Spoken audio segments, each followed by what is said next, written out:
और इसी पर और विस्तार से चर्चा के लिए तमाम खास मेहमान इस वक्त हमारे साथ जुड़ चुके हैं। फटाफट से पैनल का परिचय मैं करवा देती हूँ। मेजर जनरल एसपी सिन्हा इस वक्त हमारे साथ जुड़े हुए हैं। बतौर पॉलिटिकल एनालिस्ट अवनीजेश अवस्थी जी इस वक्त हमारे साथ जुड़े हुए हैं। International affairs expert Ravindra Sachdev ji इस वक्त हमारे साथ स्टूडियो में मौजूद हैं। Professor Bhuvan Bhaskar Joshi ji national spokesperson है समाजवादी पार्टी के, इस वक्त हमारे साथ जुड़े हुए हैं। दुष्यंत नागर जी हमारे साथ हैं। संजय मिश्रा जी हमारे साथ जुड़े हुए हैं। साथ ही साथ स्टूडियो के बाहर से भी कुछ गेस्ट हमारे साथ जुड़े हुए हैं।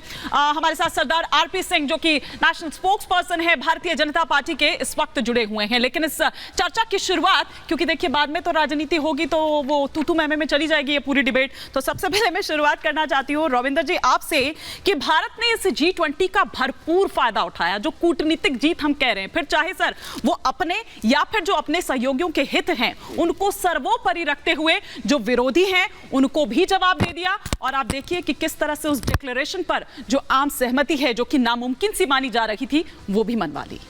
देखिए डेफिनेटली यस, ये ग्रैंड सक्सेस है भारत की छवि के लिए, भारत की सॉफ्ट पावर के लिए, भारत की हार्ड पावर के लिए और इकोनॉमिक बेनिफिट हमारे देश के लिए भी वक्त के साथ। बिग पिक्चर एक पॉइंट, आज की दुनिया दोबारा रिकंस्ट्रक्शन में है। कोविड के बाद दुनिया झटके में आ गई।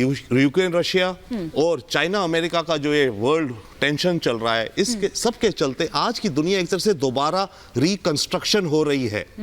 और इस समय वर्ल्ड में लीडरशिप एब्सेंट है जो होनी चाहिए यूएन सिक्योरिटी काउंसिल की, राइट। उसकी एब्सेंस में दुनिया के सारे देश एक कॉमन ग्राउंड, कुछ लीडरशिप ढूंढ रहे हैं।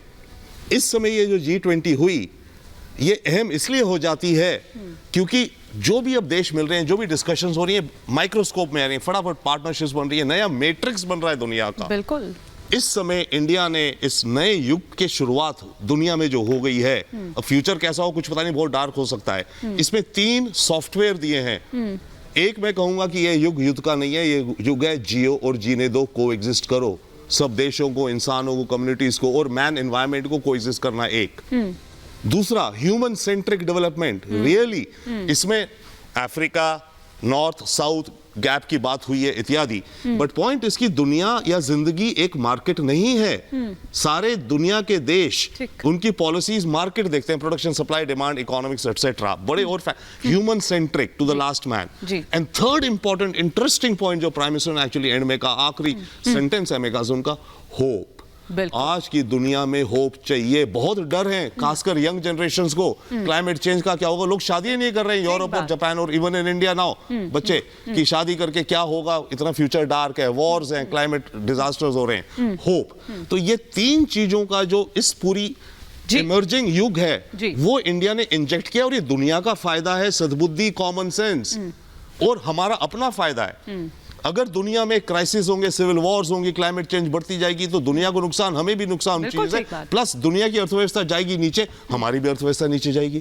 तो ये मेरे ख्याल से बिग पिक्चर में G20 ने, भारत ने जो अचीव करा है, जॉइंट डिक्लेरेशन को भी अलग छोड़िए, मैं कहता हूं ये 3 जैसे सॉफ्टवेयर डाल दिए है ना, ये सबसे अहम चीज। और मेरे ख्याल